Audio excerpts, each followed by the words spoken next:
ಸಿಕ್ಕಿಲ್ಲ, ಆದರೂ ನಿರಂತರವಾಗಿ ಜನರ ಜೊತೆ ಇದ್ದೀವಿ. ನಾನು ಯಾವಾಗಲಿ ಆಶಾವಾದಿ, ನಿರಾಶಾವಾದಿ ಅಲ್ಲ. ನನಗೆ ಎದುರಿಸಬೇಕು ಅನ್ನೋ ಛಲ ಜಾಸ್ತಿ ಇದ್ದಾಗ ನನಗೇನು ಟಿಕೆಟ್ ಸಿಗಲಿಲ್ಲ ನನಗೇನು ಆ ರೀತಿ ಭಯ ಆತಂಕ ಏನೂ ಇಲ್ಲ. ನಾ ಭಾಳ ಆತ್ಮಸ್ಥೈರ್ಯದಿಂದ ಎಲ್ಲನೂ ಎದುರಿಸ್ಕೊಂಡು ಹೋಗೋ ಶಕ್ತಿ ಆ ದೇವ್ರು ನನಗೆ ಕೊಟ್ಟದಾನ. ಮುಂದಿನ ಅಲ್ಲಿ ಆ ಕ್ಷೇತ್ರ ಜನನೂ ಸಹ ನನಗೆ ಇಂಡೈರೆಕ್ಟ್ಲಿ ತಮ್ಮ ಸಹಾಯ ಸಹಕಾರ ಕೊಟ್ಟಿದ್ದಾರೆ. ನಿರಂತರವಾಗಿ ಅವರ ಸೇವೆ ಮಾಡೋಕ್ಕೆ, ಏನು ಬಡವರ ಕಷ್ಟಗಳಿಗೆ ಸ್ಪಂದಿಸುವಂಥ ಕೆಲಸ ನಿರಂತರವಾಗಿ ನಾನು ಮುಂದುವರ್ಸ್ಕೊಂಡು ಹೋಗ್ತೀನಿ.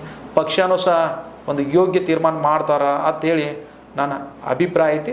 ಸೊ ಪಕ್ಷದ ನಾಯಕರು ಸಹ ನನಗೆ ಎಲ್ಲರ ಸಂಪರ್ಕ ಇರೋದ್ರಿಂದ ನಮ್ಮದು ಏನು ಒಪಿನಿಯನ್ ಐತಿ ಅವ್ರಿಗೆ ತಿಳಿಸುವಂಥ ಕೆಲಸಗಳನ್ನ ನಾನು ನಿರಂತರವಾಗಿ ಮುಂದುವರ್ಸುವಂಥ ಹೆಚ್ಚಿನ ಕೆಲಸ, ಹೆಚ್ಚಿನ ಸಮಸ್ಯೆಗಳಿಗೆ ಅರಬಾವಿಯಲ್ಲಿ ಸ್ಪಂದಿಸುವಂಥದ್ದು, ಪಾರ್ಟಿ ಪರವಾಗಿ ಸ್ಪಂದಿಸುವಂಥ ಕೆಲಸ ನಾನು ನಿರಂತರವಾಗಿ ಮುಂದುವರ್ಸ್ಕೊಂಡು ಹೋಗ್ತಾನೆ ಅಂತೇಳಿ ತಮ್ಮ ಮುಖಾಂತರ ಜನತೆಗೆ ತಿಳಿಸ್ತೀನಿ ಸರ್. ಅಡ್ಡಿಲ್ಲ, ಆಗಲಿ ಟಿಕೆಟ್ ಸಿಗಲಿ, ನಿಮಗೆ ಸಿಗಲಿ, ನೀವು ಗೆಲ್ಲುವಂಥವ್ರು ಆಗಲಿ. ಯಾವಾಗಲೂ ಪ್ರಜಾಪ್ರಭುತ್ವದಲ್ಲೇ ನಿಂತು ನೀರಾಗಬಾರ್ದು. ಯಾವುದಾದ್ರೂ ಪರಿವರ್ತನೆ ಆಗ್ತಾ ಹೋಗುವಂಥದ್ದು ಜನಕ್ಕೆ ಬಿಟ್ಟಂಥ ವಿಷಯ. ಜನ ಏನು ನಿರ್ಧಾರ ತೊಗೊಳ್ತಾರೋ, ಅವ್ರು ಟಿಕೆಟ್ ನಿಮ್ಮ ಪಾರ್ಟಿ ಕೊಡ್ತಾರೋ, ಆಗ ನಿಮಗೂ ಒಂದು ನೆಲೆಯ ಬೆಲೆ, ವ್ಯಕ್ತಿತ್ವ ನಿಶ್ಚಿತವಾಗಿಯೂ ಈಗಾಗಲೇ ಇನ್ನೂ ಬೆಳೀತದೆ ಅಂತ ಹೇಳ್ತಾ, H16 ನ್ಯೂಸ್ ವೀಕ್ಷಕರ, ಇಲ್ಲಿವರೆಗೆ ನೀವು ನೋಡಿದಿರಿ, ನಿಮಗೇನು ಅನಿಸ್ತು? ಇದೊಂದು ವಿಶೇಷವಾದ ಸಂದರ್ಶನ. ಯಾಕಂದ್ರೆ ಈಗಾಗಲೇ ಗಟ್ಟಿಯಾದಂಥವು ಗೋಕಾಕ್ ಮತ್ತು ಅರಬಾವಿ ಕ್ಷೇತ್ರದ ಎರಡೂ ಜಾರಕಿಹೊಳಿ ಅವರ ಸುಪರ್ದಿನಲ್ಲಿದ್ದಂಥವು, ಅವ್ರಿಗೆ ಗೆಲ್ತಾರೆ ಅನ್ನುವಂಥ ಒಂದು ವಾತಾವರಣ ಇವತ್ತಿಗೂ ಅದ, ಮೋಸ್ಟ್ಲಿ ಮುಂದೂ ಇರ್ತದೆ. ಆದರೂ ಹೋರಾಟಗಾರರು ನಮ್ಮಲ್ಲಿ ಇದ್ದಾರಪ್ಪ, ಇಲ್ಲೇ ಪ್ರಶ್ನೆ ಮಾಡುವಂಥವ್ರು ಇದ್ದಾರೆ, ಜನರ ಸಮಸ್ಯೆಗೆ ಸ್ಪಂದಿಸುವಂಥವ್ರು ಇದ್ದಾರೆ, ಜನರ ಮಾತಿಗೆ ಕಿವಿ ಉಡುವಂಥವ್ರು ಇದ್ದಾರೆ. ಅಂಥ ಧೈರ್ಯವಂತೂ ನಮ್ಮಲ್ಲಿದ್ದಾರೆ ಅನ್ನೋದು ನಮಗೆ ಹೇಳಬೇಕಾಗಿತ್ತು, ತಮ್ಮನ್ನು ತೋರಿಸ್ಬೇಕಾಗಿತ್ತು. ಅದಕ್ಕೆ ನಮ್ಮ ಲಕ್ಕನ ಸಂಸ್ಕೃತಿಯವರು ಧೈರ್ಯವಂತರು, ದಿಟ್ಟರು, ಹೋರಾಟ ಮಾಡುವಂಥವ್ರು, ಜನಪರವಾಗಿ ನಿಲ್ಲುವಂಥವ್ರು, ಎಲ್ಲದಕ್ಕೂ ಸಜ್ಜಾಗಿ ನಿಂತಿದ್ದಾರೆ. ಸಾಕ್ಷಿಯಾಗಿ ಅವ್ರಿಗೆ ಗೆಲುವು ಸಿಗಲಿ ಅನ್ನುವಂಥದ್ದು ಜನರ ಮನಸ್ಸಿಗೆ ಬಿಟ್ಟಂಥದ್ದು. ಜನ ಒಪ್ಪಿದ್ರೆ ಏನು ಬೇಕಾದ್ರೂ ಬದಲಾವಣೆ ಆಗ್ಬೋದು. ಅವರು ಹೇಳಿದಂಗೆ ಎಂಥ ಬಲಿಷ್ಠ ಮಮತಾ ಬ್ಯಾನರ್ಜಿ, ಬಲಿಷ್ಠ ನಮ್ಮ ಸ್ಟ್ಯಾಲಿನ್ ಅನೇಕ ಸೂಚಿಸಿದ ಇತಿಹಾಸದಲ್ಲ.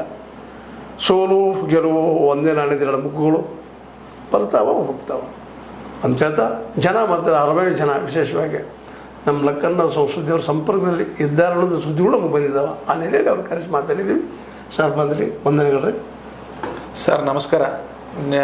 H16 ನ್ಯೂಸ್ ಚಾನಲ್ ನಮ್ಮನ್ನೇನು ಕರೆಸಿ ಸಂದರ್ಶನ ಮಾಡಿದ್ರಲ್ಲ, ಇನ್ನೊಂದು ಸಲ ತಮಗೆ ನಾನು ಅಭಿನಂದನೆ ಸಲ್ಲಿಸಿ ತಮ್ಮ ಸಹಾಯ ಸಹಕಾರ ನನ್ನ ಮೇಲೆ ನಿರಂತರವಾಗಿ ಇರಲಿ ಅಂತ ಹೇಳಿ ತಮ್ಮಲ್ಲಿ ಕೈ ಮುಗಿದು ವಿನಂತಿಸ್ಕೊಳ್ತೀನಿ ಸರ್.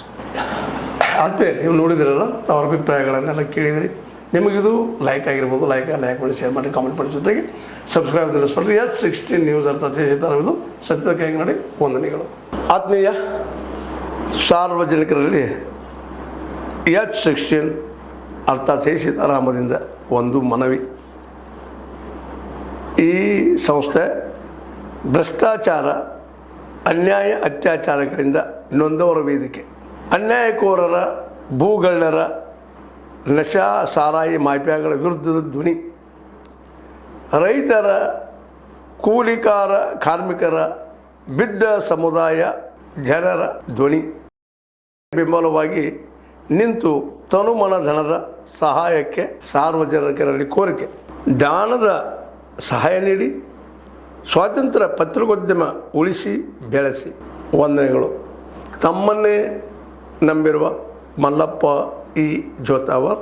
ಈ ಕೆಳಗಿನ QR ಸ್ಕ್ಯಾನ್ ಮಾಡಿ ಅಥವಾ ಈ ನಂಬರ್ ಅಂದರೆ 7411402405ಗೆ ಇಲ್ಲ 9686864852ಗೆ ನೀವು ಫೋನ್ಪೇ ಮಾಡಿ, ಪೇಟಿಎಮ್ ಮಾಡಿ ಅಥವಾ ಇನ್ನಾವುದೇ ಮಾಧ್ಯಮದಿಂದ ಗೂಗಲ್ ಮೂಲಕ ಸಹಾಯ ಮಾಡಿ ಈ ಪ್ರಾಮಾಣಿಕ ಪತ್ರಿಕೋದ್ಯಮವನ್ನು ಉಳಿಸಿ ಅಂತ ಮತ್ತೊಮ್ಮೆ ಮನವಿ.